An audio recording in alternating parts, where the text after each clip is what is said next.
Gibuksan na sa Surigao City LGU ang Christmas Village sa syudad. Kinibisa na sa hulga sa Bagyong Wilma niadtong Biyernes. Atong silipon sa report ni James Paulo Yap.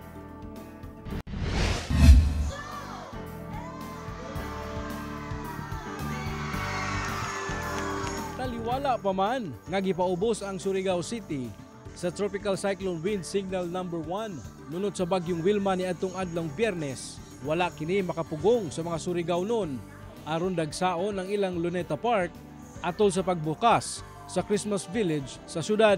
Sumala sa mga opisyal sa syudad nga ang mao aktibidad nagsimbolo sa pagbangon sa ilang lugar, taliwala pa man sa nangagi nga kalamidad.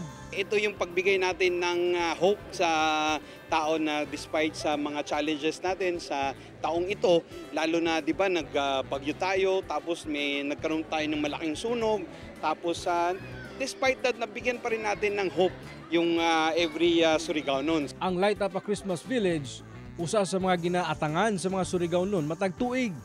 Tungod mas gipanindot kini sa LGU.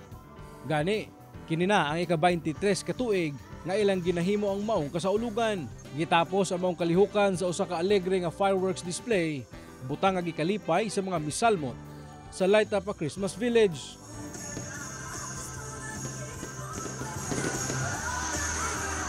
Maganda.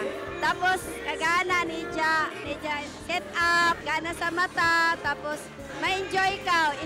Ane mo stress matangtang.